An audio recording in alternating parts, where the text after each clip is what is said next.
વરસાદને લઈને હવામાન વિભાગ દ્વારા મોટી આગાહી કરવામાં આવી છે। આવતીકાલથી વરસાદનું જોર વધશે। 4 સિસ્ટમ સક્રિય થતા વરસાદ ખાબકશે। આવતીકાલથી ભારે વરસાદની આગાહી કરવામાં આવી છે। આગામી 7 દિવસ વરસાદની હવામાન વિભાગ દ્વારા આગાહી કરવામાં આવી છે। અરવલ્લી, પંચમહાલ, દાહોદ, મહીસાગર, વડોદરા અને દક્ષિણ ગુજરાતના તમામ જિલ્લાઓમાં કાલે ભારે વરસાદની આગાહી કરવામાં આવી છે। आज का जो फोरकास्ट है 13 अगस्त से लेकर 19 अगस्त तक हल्का से मध्यम वर्षा का संभावना है। वो जो गुजरात क्षेत्र, गुजरात रीजन एंड हमारा सौराष्ट्र कच्छ के लिए, और हेवी रेनफॉल का वार्निंग दिया गया है 14 अगस्त से लेकर 19 अगस्त गुजरात रीजन के लिए, और सौराष्ट्र कच्छ के लिए 17, 18, 19 अगस्त के लिए हेवी रेनफॉल वार्निंग दिया गया है। इसमें इक्का दुक्का स्थान में जो हेवी रेनफॉल वार्निंग दिया गया है 14 अगस्त के लिए गुजरात रीजन में अरावली, पंचमहाल, दाहोद, महीसागर, वडोदरा होते हुए दक्षिण में जितना भी जिला है सारी जिला में हेवी रेनफॉल का वार्निंग दिया गया है। પોલીસ દ્વારા શરૂ કરાયેલી ડ્રાઈવ અંગે મોટા સમાચાર સામે આવ્યા છે। પોલીસને કામગીરી સમયે દબાણ થતું હોવાની ફરિયાદ સામે આવી છે। રાજકીય દબાણ કરાતું હોવાની હાઈકોર્ટમાં ફરિયાદ સામે આવી છે। અમારા અધિકારી કામ કરે છે તેમને રોકવામાં આવે છે તેવું કહેવામાં આવ્યું છે। તો ડીસીપી કક્ષાના અધિકારી વિરુદ્ધ વાતો ફેલાવવામાં આવી રહી છે। સોશિયલ મીડિયામાં અધિકારી સામે વાતો ફેલાવાઈ રહી છે। તો હાઈકોર્ટે આવા તત્વો સામે વ્યક્ત કરી છે સખત નારાજગી। કામગીરીમાં અડચણ ઊભી કરનારના નામ આપો તેવું કહેવામાં આવ્યું છે। અધિકારી હાઈકોર્ટની સૂચના મુજબ કામગીરી કરે છે તેવું પણ હાઈકોર્ટે કહ્યું। તો અધિકારીઓને રોકવાનો કોઈને અધિકાર નથી। જે કામ કરતા રોકશે તેની સામે કન્ટેમ્પ્ટ ઓફ કોર્ટની કાર્યવાહી પણ કરવામાં આવશે। હાઈકોર્ટે સરકાર પાસે વિગતો મંગાવી। જેસીપી અને ડીસીપી ખુદ રસ્તા પર ઉતરીને કામગીરી કરી રહ્યા છે। દબાણ, રોંગ સાઇડ ડ્રાઇવિંગ સહિત સરકારની કામગીરી થશે તો હાઈકોર્ટ સુઓ મોટો લઈ કામગીરી કરશે તેવું પણ કહ્યું। તો ઓલિમ્પિકના સ્વપ્ન જોઈ રહ્યું છે તેના માટે યોગ્ય વાતાવરણ ઊભું કરવું એ સરકારનું કર્તવ્ય છે તેવું પણ હાઈકોર્ટે કહ્યું। આવા કોઈપણ રાજકીય તત્વોની દાદાગીરી ચલાવી લેવામાં નહીં આવે તેવી પણ ટકોર હાઈકોર્ટ દ્વારા કરવામાં આવી। સરકારના વકીલનું એવું કહેવાનું હતું કે અમે જ્યારે સરકારી વ્યક્તિઓ આ કાર્ય કરવા માટે જઈ રહ્યા છે ત્યારે અમુક પક્ષના લોકો તેઓને રાજકીય દબાણ કરી અને આ પક્ષની વિચારસરણીને આગળ ધપાવવા માટે અથવા આ સરકારી કામને ખોરંભે કરવા માટે અલગ અલગ પ્રયત્નો કરે છે, જેના હિસાબે સરકારી કામમાં અડચણ ઊભી થાય છે। તેમાં કોર્ટે એવું કીધું કે તમે આવા જે પણ વ્યક્તિઓ હોય કે જે પણ ઈસમો હોય જે આ રીતની કૃત્ય કરતા હોય તેઓના નામ આપો, અને જો આવી રીતે સરકારી કામમાં કોઈ પણ અડચણ કરવામાં આવશે તો તેને કન્ટેમ્પ પણ તેની સામે ઇનિશિએટ થઈ શકે છે તેવી વાત કરવામાં આવી। ગંભીરા બ્રિજ દુર્ઘટના બાદ તંત્ર એક્શન મોડમાં આવી ગયું છે। સુરત, ભરૂચ જિલ્લાને જોડતા બ્રિજનું ટેસ્ટિંગ કીમ નદી પર બનેલો બ્રિજ જર્જરિત હોવાની ફરિયાદ હતી। તો આધુનિક મશીનો દ્વારા લોડ ટેસ્ટિંગ કરવામાં આવ્યું છે અને નેશનલ હાઈવેના અધિકારી ઘટના સ્થળે પહોંચી આવ્યા।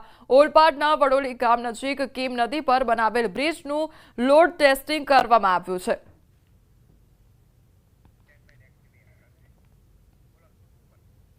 તો અત્યારે બ્રિજનું ટેસ્ટિંગ કરવામાં આવી રહ્યું છે। તો બ્રિજ જર્જરિત હાલતમાં હોવાની ફરિયાદ કરવામાં આવી હતી અને ત્યારબાદ હવે આજે ટેસ્ટિંગની કામગીરી છે તે કરવામાં આવી રહી છે। તો ગંભીરા બ્રિજમાં જે દુર્ઘટના સર્જાઈ હતી ત્યારબાદ હવે તંત્ર એક્શન મોડમાં જોવા મળી રહ્યું છે। તો સુરત, ભરૂચ જિલ્લાને જોડતો જે બ્રિજ આવેલો છે તે બ્રિજનું હવે ટેસ્ટિંગ હાથ ધરવામાં આવ્યું છે।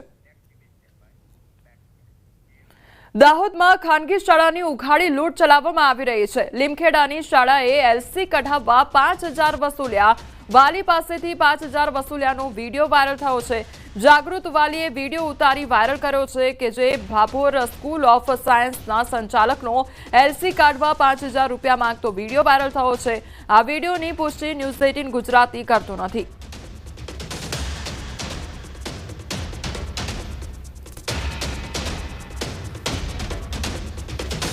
એડમિશન એવું કાલે પહેલાં લઈને ગયા, એમને જોડે 5000 લીધી। એમને એલસી તો આપી દીધી ને કાલે, અમે હતા જ ને હાજર, તો સરે બી 5 જ કીધું।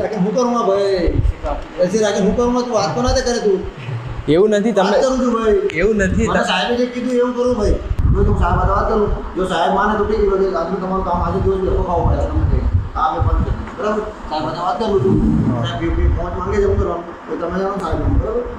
અમારે કહેવાની જરૂર જ નથી. અહીંયા ફી લીધી છે તો તમે આટલું નોર્મલ નોલેજ વિદ્યાર્થીને આપવું કોઈ મોટું જોખમ નથી જો ઈશ્વર સિદ્ધ મારી વાત સાંભળો. તમને શું તકલીફ છે મને એમ કહો સાહેબ. મારે એને શું કહેવું જોઈએ, શું ના કહેવું જોઈએ, ક્યાં કીધું ક્યાં નહીં, બધું જવા દો. તમને શું તકલીફ છે એમ કહો, હું તમને જવાબ આપું.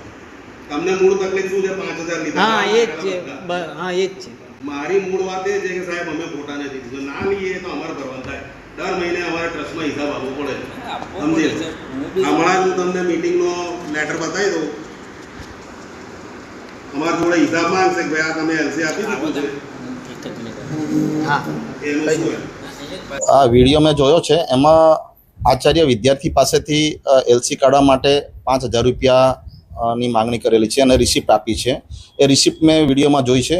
એ વિડીયોની અંદર જે રિસિપ્ટ છે એમાં અલગ અલગ પ્રકારના હેડ હોય છે. એ હેડમાં એને મેન્શન નથી કરેલું અને સીધા 5000 રૂપિયા લખ્યા છે. ખરેખર વિદ્યાર્થી જ્યારે શાળામાં પ્રવેશ મેળવે ત્યારે એને પ્રવેશ ફી, સત્ર fee, tuition fee, library, laboratory fee વગેરે એને નિયમ અનુસાર લેવાના હોય છે. એટલે જો એ આ ફીસ જે છે એને પ્રવેશ વખતે ઓલરેડી ભરી દીધી છે કે બાકી છે, અને જ્યારે એલસી લેવા ગયો ત્યારે જ મતલબ એની માંગણી કરી છે કે કેમ, એ તપાસનો વિષય છે. શિક્ષણ મંત્રી પ્રફુલ્લ પાનસેરિયાનું નિવેદન સામે આવ્યું છે. એલસી કઢાવવા માટે કોઈ પણ ચાર્જ લેવાતો નથી. ચાર્જ લેવાતો હોય તો તે ગેરકાયદેસર છે. કોઈ રૂપિયાની માંગ કરે તો તરત જ જાણ કરો. 1 રૂપિયો પણ આપવાનો થતો નથી. આ જે ઘટના બની છે તેની તપાસ કરીશું. જો ગુનેગાર હશે તો કાયદેસરની કાર્યવાહી પણ કરવામાં આવશે.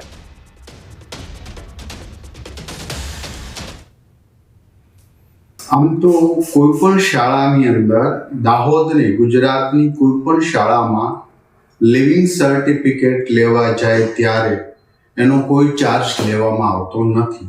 અગર લેતા હોય તો એ ઇલીગલી છે. આવું ક્યાંય પણ ક્ષેત્રે બને તો અમારા દરેક જિલ્લા શિક્ષણ અધિકારી સાથેનો સંપર્ક કરીને એને કમ્પ્લેન કરી શકે. ઘણી શાળાઓની અંદર આવી